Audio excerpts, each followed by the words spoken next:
Estoy muy feliz de tenerlos acá y hoy con una invitada súper especial, Mariana Ocampo. Mariana, creo que ya la conozco hace unos 8 años o algo así y ustedes van a ver cuántas cosas bonitas Mariana está haciendo para el sistema educativo, cuántas transformaciones.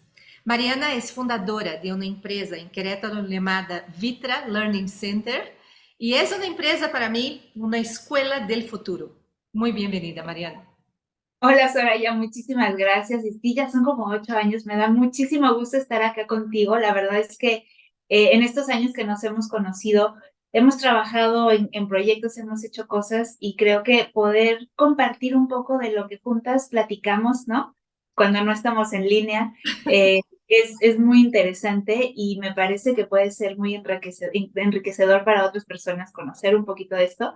Y gracias por la oportunidad de poder poner afuera esto que estamos haciendo acá en Mitra, porque no soy solo yo, ¿no? Soy yo más todos los que me acompañan, en este proceso de transformar la educación y crear un mundo mejor, un niño a la vez. Me encanta. Y con esa misión maravillosa es que empezamos nuestra charla. Voy a empezar preguntando un poco sobre Mariana, porque una de las cosas que me gusta traer aquí en el canal es hablar del Hero's Journey, hablar de cómo recibiste ese llamado y cómo aceptaste, porque sé que tú también vienes de una carrera ejecutiva, estuviste mucho tiempo trabajando en eso, y un día parece que se encendió algo que tú dijiste, espera, tengo que hacer algo más en mi vida o tengo que canalizar todas esas fortalezas que yo tengo a algo más. ¿Cómo fue tu proceso para escuchar ese calling y para aceptarlo? Claro, yo creo que el calling lo tuve desde muy pronto y uno de los grandes errores que veo que a muchos jóvenes les pasa es no escuchar ese calling, ¿no?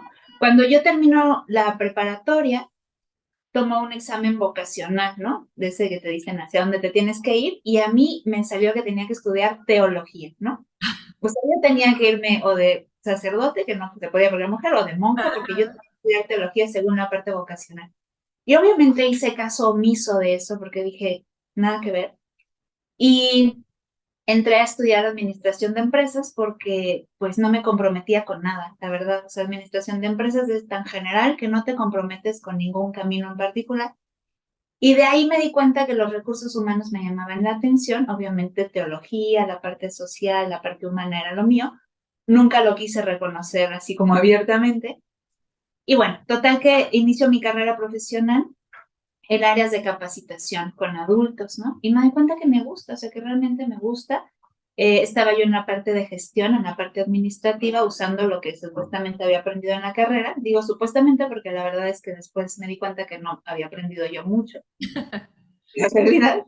Y poco a poco me fui metiendo como en temas de educación. Inicié a trabajar en el Tecnológico de Monterrey, me gradué de esa universidad y entro a trabajar ahí mismo. Entonces fue como muy suave mi entrada al mundo laboral, pero me di cuenta que la parte de educación me llamaba la atención. Y eventualmente termino trabajando en Kumon, esta empresa que se dedica a tener centros para niños de matemáticas, de inglés alrededor del mundo. Y después de vivir una carrera profesional donde no me metí, antes de entrar como me metí a temas como de industria, ¿no? Entré a una empresa donde hacían controladores de automatización de líneas de producción, y era así súper especializado, controles de temperatura, controles de movimiento para las líneas de producción, así robots bien cañones, pero era yo muy miserable.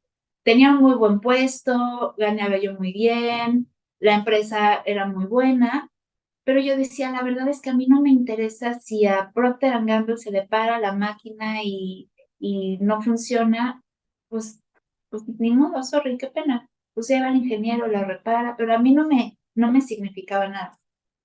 Y entonces, aunque era un muy buen trabajo, yo no era feliz. O sea, yo la verdad es que pues, no me llenaba, sufría mucho porque me ponían a facturar y me ponían a hacer cosas que, híjole, me pesaban un montón. Y entonces encontré otra oportunidad de trabajo en Kumon haciendo algo completamente distinto. Y ahí encontré que la educación era mi pasión. Conocer la historia de vida de Toro Kumon, si alguien tiene la oportunidad de meterse, es fascinante, ¿no? Un hombre que crea todo un método de enseñanza, pero más allá del método de enseñanza es la filosofía educativa de decir, todos los niños tienen un potencial ilimitado, todos tienen la capacidad de aprender, ¿no?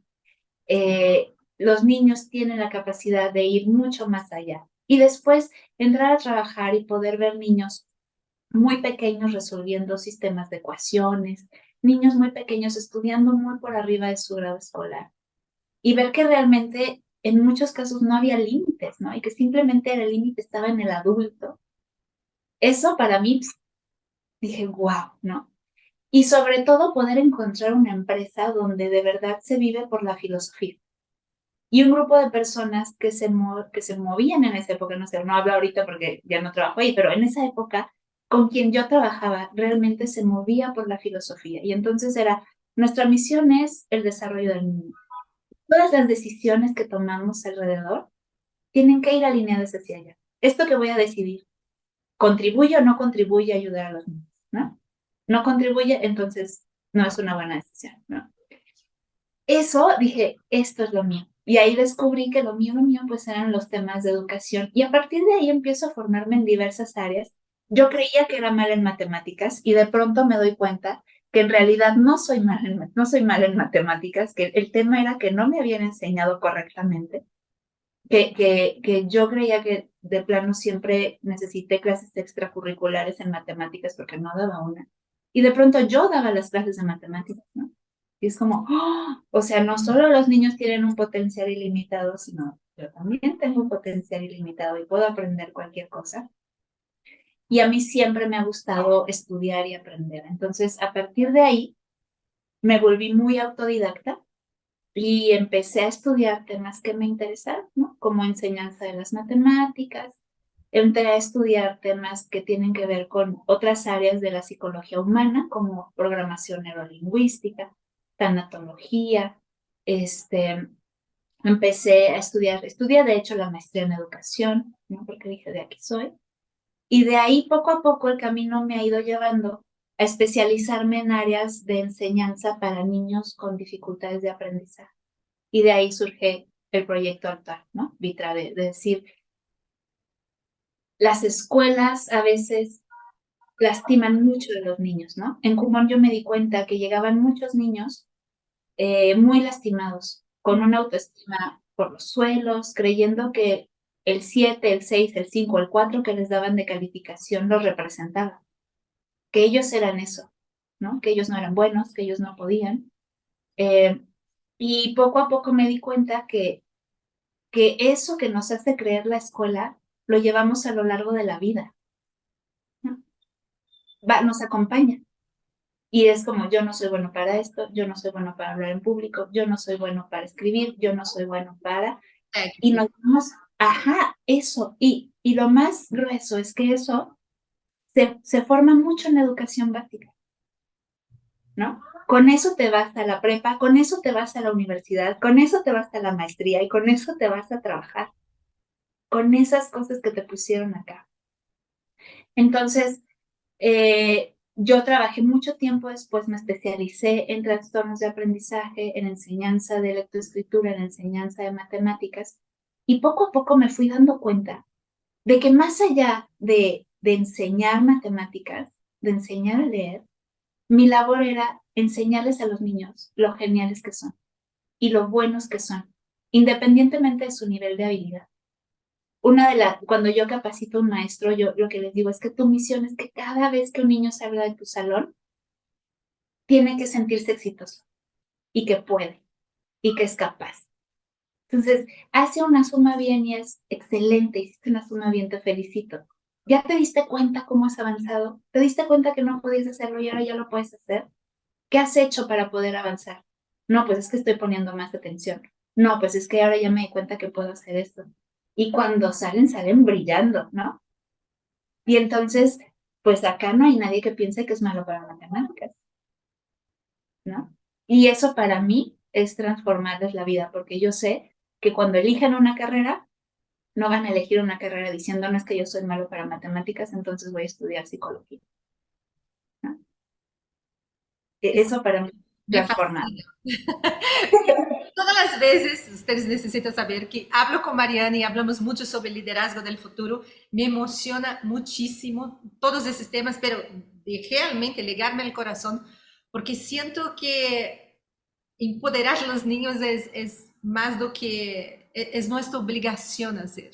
Es nuestra obligación mostrarles que ellos no necesitan de nada externo y que está todo en ellos y que puedan reconocer cuál es el esfuerzo, cuáles son los cambios que están haciendo en ellos y por eso produciendo cosas afuera. O sea, es muy hermoso. Vamos a entrar de lleno entonces en el sistema educativo porque creo que tenemos mucho para hablar sobre el tema. Es más do que claro que el sistema educativo hoy tiene sus deficiencias, tiene gaps importantes y quiero que tú nos explique un poco cuáles son esas brechas que tú ves. Yo siento, o sea, como mínimo, debería tener temas más de hábitos, temas de espiritualidad, temas de compasión, de empatía, que sé que también en tu escuela aprenden, que son tal vez más soft skills, pero que las escuelas, aunque intenten hacerlo poniendo clase de educación física, clase de filosofía, no llegan ni cerca de lo que el ser humano puede descubrir y puede realmente abrir dentro de sí mismo todo su potencial. Cuéntanos cómo ves esa brecha, dónde está la mayor brecha. Creo que la brecha y la dificultad más grande que enfrenta el sistema educativo es el sistema educativo por sí mismo. Es decir, para mí realmente, para ver una transformación requieres deshacerte de muchas cosas, ¿no?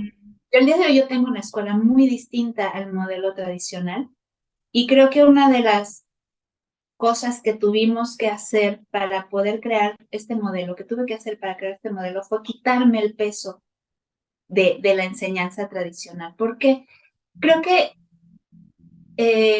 uno de los enfoques que tenemos a nivel social, a nivel cultural, es que la definición de aprendizaje es muy limitada, ¿no?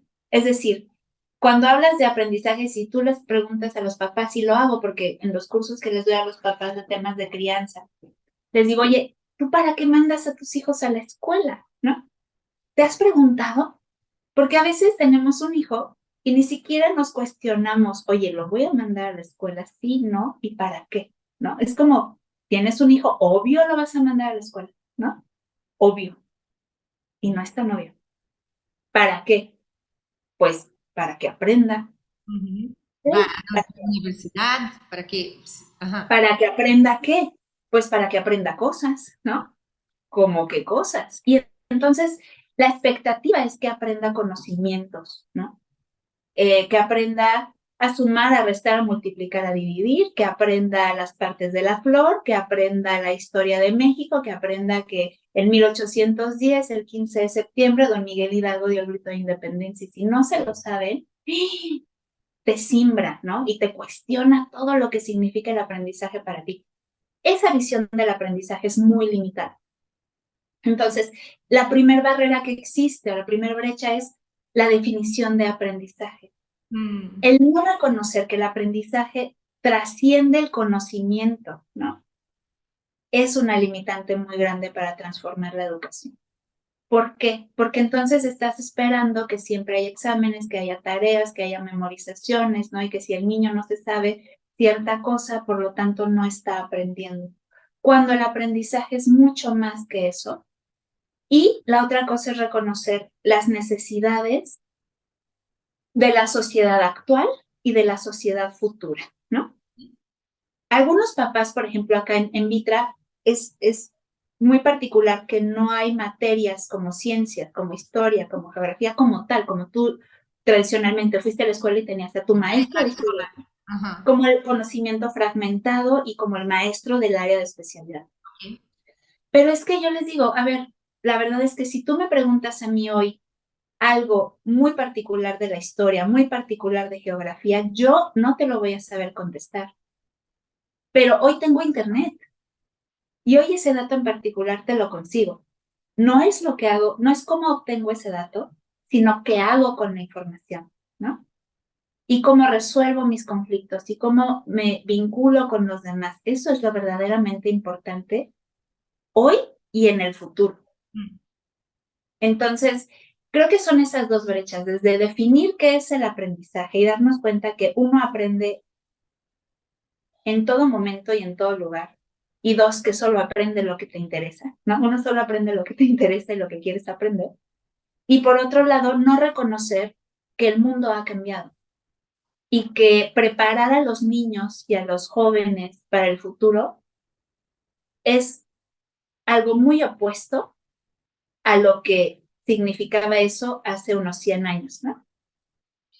E aí entro em outra pergunta, Mariana. Por que quedamos tão atrás? Ou seja, o mundo se acelerou muitíssimo e as escolas não puderam acompanhar o ritmo de los cambios? Ou tu crees que simplesmente há um paradigma de que aquelas matérias que sempre funcionaram vão seguir funcionando no futuro? Onde está o problema? Yo creo que el problema es el paradigma, ¿no? Porque las dos cosas. A veces yo solía visitar escuelas y entonces cuando yo visitaba las escuelas, el mundo era otro de la puerta de la escuela para adentro, como si se hubiera detenido el tiempo, Sí, sí, ¿no? sí.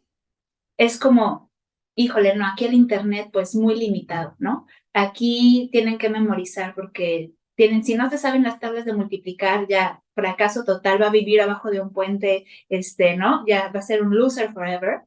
Eh, entonces, la escuela, sí, por un lado se detuvo el tiempo y no han podido actualizarse. Y por otro lado, sí está el paradigma muy metido en las escuelas y en los padres, ¿no? Es decir, un papá espera que su hijo saque dieces y pase con 10 los exámenes y aprenda lo que haya que aprender de historia y lo que haya que aprender de geografía, porque eso se traduce en éxito profesional, ¿no? Entonces, ese paradigma de que tener un título, ¿no? De tener un certificado te garantiza el éxito, es lo que hace, porque la verdad es que se toman decisiones con base en el miedo, ¿no? Porque me da miedo que si mi hijo no sabe historia, me da miedo que si mi hijo no sabe lo que dice el programa de estudios de la SEP, entonces no va a poder tener acceso a los siguientes niveles educativos y por lo tanto no va a poder tener acceso a un título profesional y por lo tanto no va a tener acceso a un buen trabajo y por lo tanto su vida va a ser un fracaso, ¿no?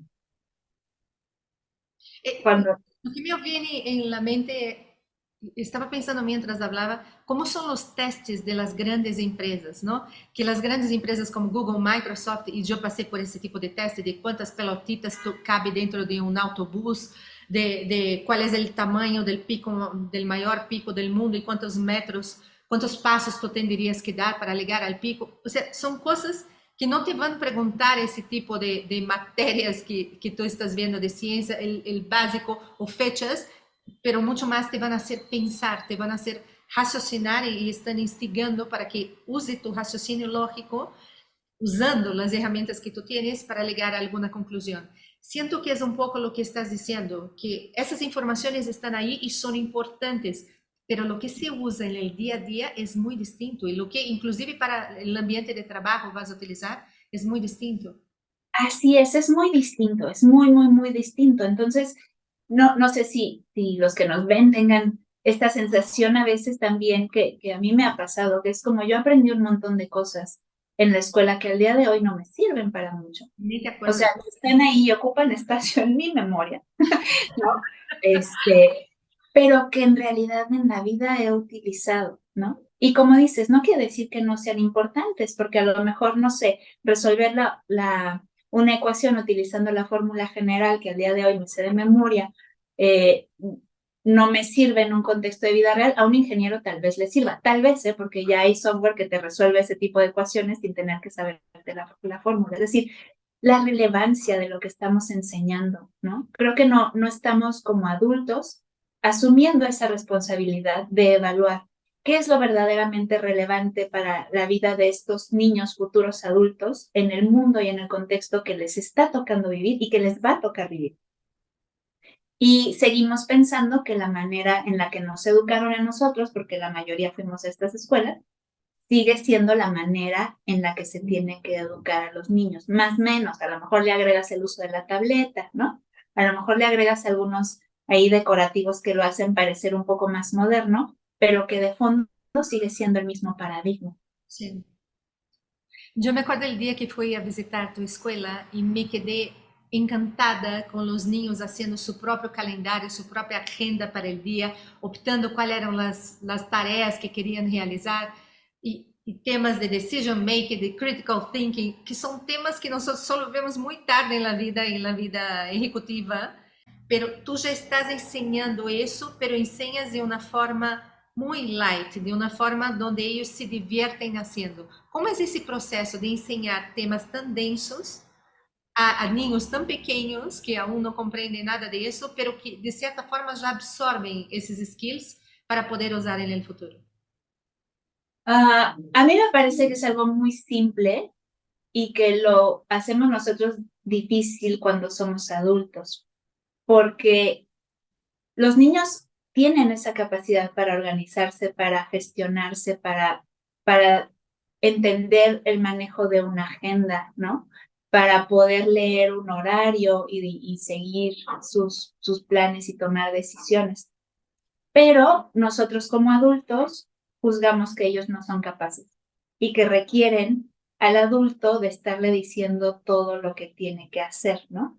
Ahorita, por ejemplo, en la escuela tenemos unos tableros donde los niños tienen sus horarios de actividades y son ellos los que van a ver el tablero a ver qué actividad tienen y qué sigue.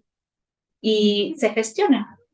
¿Pueden? Claro que pueden, ¿no? A veces la duda está en el adulto y en no presentarles esas herramientas porque crees que no van a poder, cuando la realidad es que es sorprendente, pero mientras más chiquitos, mejores son en el uso de esas herramientas. ¿Por qué? Porque cuando son pequeños, tienen como por naturaleza a nivel neurológico como esta necesidad de estructuras y de reglas, y a ellos les da mucha seguridad saber qué va a pasar, saber qué sigue, ¿no? Entonces, poner el uso de agendas, el uso de cómo organizas tu día y de planear, para ellos es increíble, les da una autonomía padrísima, pero además es algo que neurológicamente están como necesitando, ¿no? Y claro que estas herramientas entran muy suaves. Ahora que si lo quieres implementar ya como adulto, pues traemos ya muchos malos hábitos, ¿no? Y entonces se vuelve algo muy difícil. Pero con los niños es algo que entra muy natural, ¿no? Creo que es algo muy natural y muy suave para ellos. Justo era mi próxima pregunta. ¿Cómo hacemos con papás que fueron criados en un modelo tradicional que está tan arraigado de que esa fórmula funciona porque fue esa fórmula que me trajo a mejores empleos y hoy tengo mucho dinero gracias a que fui a la escuela? ¿Cómo rompemos esa mentalidad de que algo que funcionó en el pasado va a seguir funcionando en el futuro para que ellos puedan ayudar a sus niños? Mira, yo lo que hago es como hacer muy evidentes estos resultados que los niños obtienen, ¿no? Cuando ellos ven en sus propios hijos los beneficios de tener una educación distinta, donde los ven más críticos, más independientes, más seguros, entonces pierden ese miedo, ¿no? Ese miedo que tienen de inicio de qué va a pasar y si no me dan una boleta de calificaciones y si no le hacen examen, entonces quiere decir que no está aprendiendo nada. Pero cuando hablas con los niños sobre los temas que les interesan, cuando ellos llegan de la escuela y les platican, es que hoy aprendimos esto, hicimos esto y tal, tal, tal, y los ven esta transformación. Yo te diría que historia tras historia, a través de los ojos de los padres, pero también a través de los ojos de especialistas que trabajan con los niños que están aquí en la escuela, porque tengo niños con algunas necesidades educativas muy particulares que trabajan con terapeutas, con neurólogos, y que yo puedo ver a estos niños a través de los ojos de los adultos con los que conviven y ven estas transformaciones, ¿no?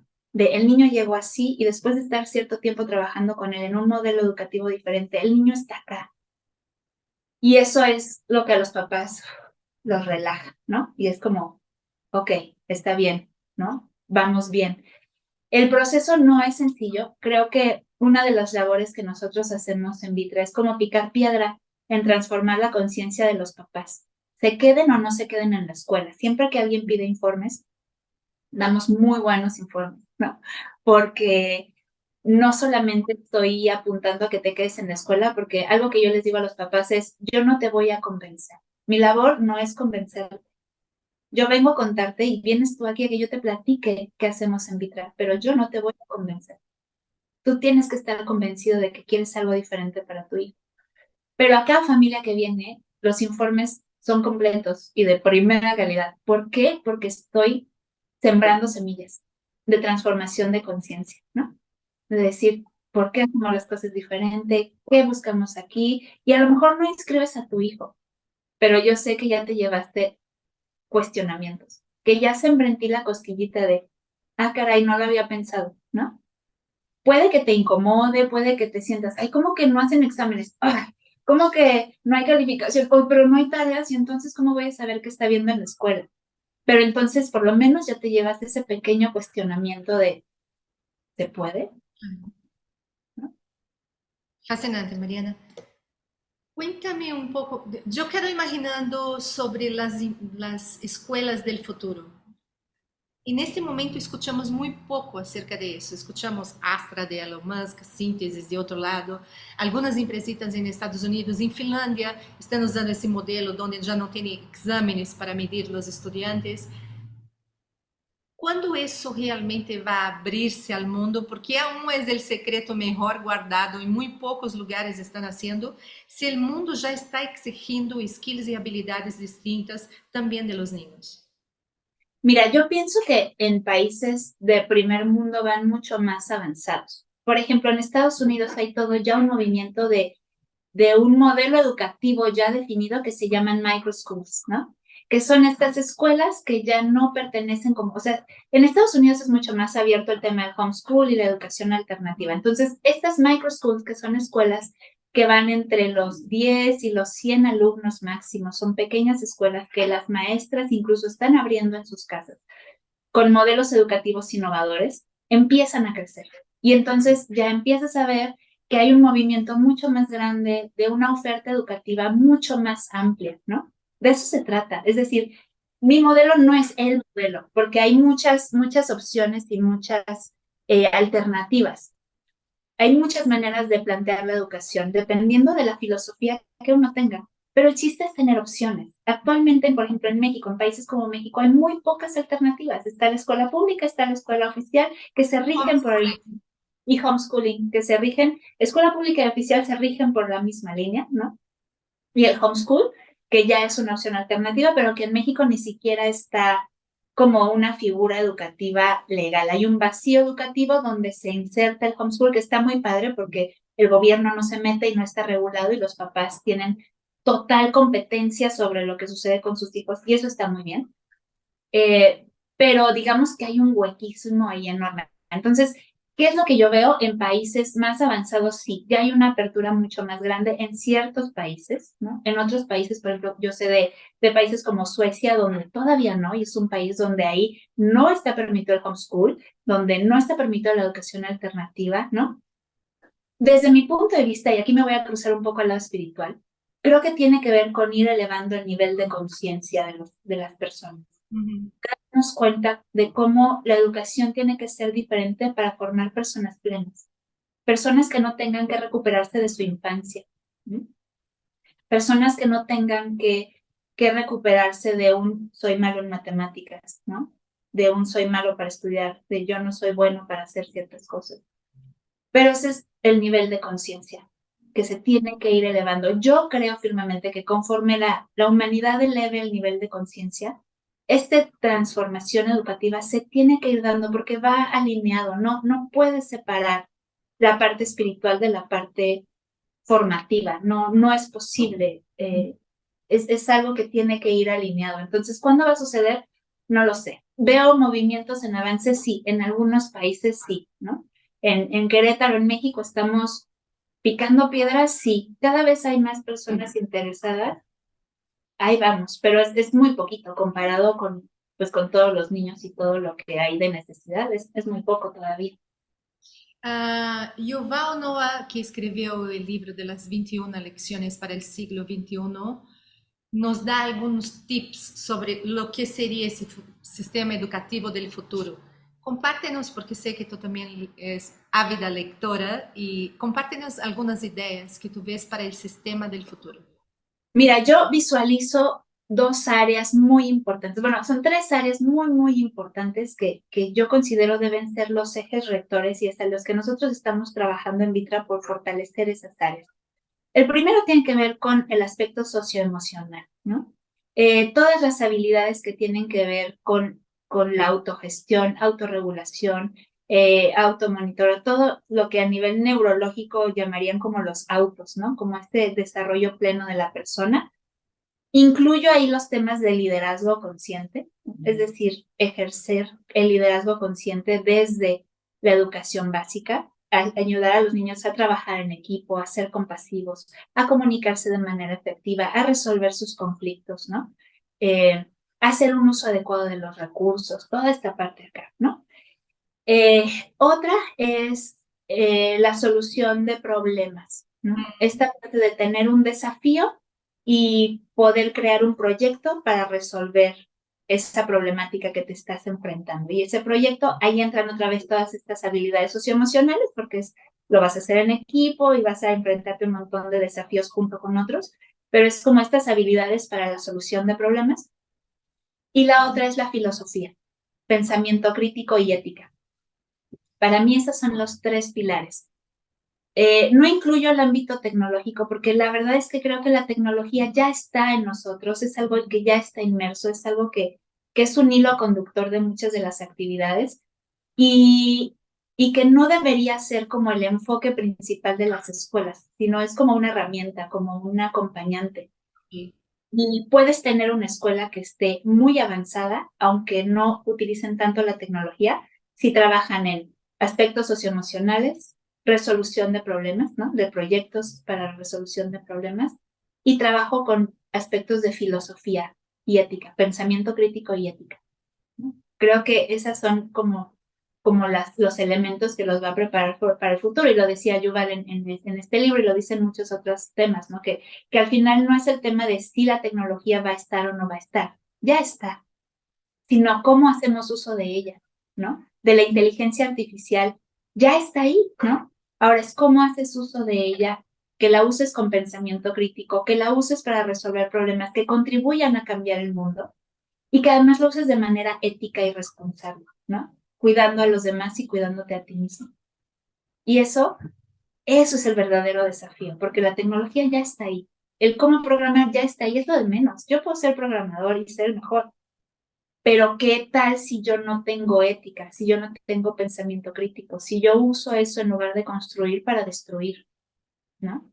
Y creo que queda clarísimo cuando nosotros usamos ChatGPT o OpenAI o cualquier otra herramienta, una de los puntos principales es saber preguntar. Si no sabe preguntar, vas a tener la peor respuesta del mundo, que entra dentro de lo que es el pensamiento crítico y todo. Así que sí, estoy 100% de acuerdo y en especial con el tema de ética e integridad, que es algo que se pasa por alto y es tan importante en la vida adulta, lo que realmente te hace ser más o menos exitoso en la vida. Ahora, el tema de inteligencia artificial, cuéntame cómo tú lo ves, si es un riesgo para los estudiantes no estarem pensando más, porque parece que todo hoy es fácil. Como estábamos Yo hablando, creo que cualquier herramienta, toda la información y tal vez no tengo que procesar mucho en mi cerebro, no tengo que gastar cerebro para pensar en las cosas. ¿Cuál es la línea tenue que separa ese riesgo de es una ventaja para nosotros? yo creo que es una ventaja impresionante, particularmente en la escuela donde yo estoy. Es una gran ventaja para niños, por ejemplo, que puedan tener dislexia, alguna dificultad para el acceso a la información. Es una cosa, o sea, increíble y como todo, tiene grandes ventajas y algunos contras. Los contras me parece que vienen más de la parte del adulto, es decir, sí me imagino hoy a un maestro diciendo, y prohibido usar GPT-3, ¿no? Para producir tu texto, porque ahora tú le dices, oye, escríbeme un resumen que hable de esto y te lo va a escribir. Hazme un texto comparativo entre los chilaquiles y la hamburguesa, ¿no? Y te lo va a hacer.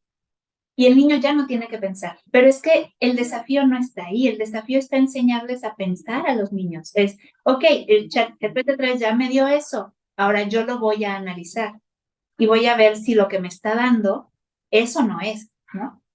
Y ahí está el tema. Pero el desafío no está para los niños, porque los niños lo van a usar, quieras o no, o sea, ni siquiera te lo cuestiones, o sea, lo van a usar. El desafío está para ti como maestro, como adulto, el llevarlos más allá de eso. El decir, mi labor ya no es enseñarte a escribir un texto, sino a cuestionar lo que lees, a cuestionar lo que estás viendo. Y si vas a escribir tú tus propios textos, bueno, a usar mucho pensamiento crítico para poder hacer un buen análisis y sobre todo de la información que te está llegando. Entonces, yo creo que es padrísimo, creo que nos abre un mundo increíble. O sea, yo dije, wow, ¿no? Pero hoy yo tengo una clase de producción de textos y yo les digo a los maestros, cuando liberaron en OpenAI, liberaron el de GPT-3, les dije, miren, aquí está quien les va a hacer el trabajo a los niños, ¿no? Ahora, ¿ustedes qué van a hacer con eso? ¿Se van a espantar y lo van a prohibir? ¿O van a modificar sus clases y las van a hacer más desafiantes y van a hacer que los niños piensen más? ¿De quién depende del adulto? Me encanta subir sobre el tema de la evolución y hacer algo distinto y ir tomando ventajas de lo que tenemos en la mano para poder usar otras habilidades. Me encanta, Marina, me encanta.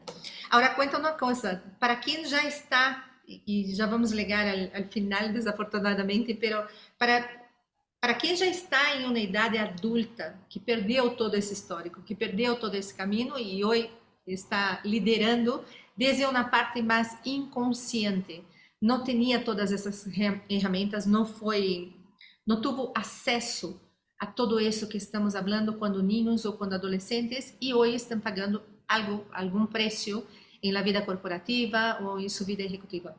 Como hacemos para que essas pessoas puedan ponerse al día y puedan a ellos mismos convertirse en líderes conscientes? Ay, pues mira, yo me incluyo dentro de ese grupo de personas, ¿no? Es decir, yo crecí en un modelo muy tradicional, eh, incluso para mí como líder de una organización ha sido un proceso de transformación. Ha sido reconocer mis limitantes, ¿no? Saber que a veces real tomo malas decisiones, ¿no? Que a veces hay decisiones que no son las mejores, pero no quedarme en, ay, ya la regué y soy terrible, sino decir, ok, me falta estabilidad para la gestión de mi equipo de trabajo. ¿Dónde puedo aprender? ¿Cómo puedo aprender? ¿Qué habilidad me está faltando a mí o me falta desarrollar, ayudarles a desarrollar en ellos? Entonces, creo que la parte de la autorreflexión, sin llamarle autocrítica, sino autorreflexión, la capacidad de ser humilde, ¿no? Y vulnerable y reconocer que hay áreas que necesito mejorar, pero eso no quiere decir que soy mala o que no lo estoy haciendo bien, sino reconocer que no soy perfecta y que soy ser humano y que a veces puedo tomar decisiones que no tienen los resultados que yo esperaba, pero que puedo recapitular y decir, ok, ya lo hice así y no funcionó, ¿de qué otra manera lo puedo hacer? A mí me ha funcionado, como decir, oye, sí, necesito transformar. Esa es una, pero antes de eso, yo te diría es con quién te juntas. Dime con quién te juntas y te diré hasta dónde vas a llegar. Yo hoy soy como muy selectiva de las personas con las que me rodeo.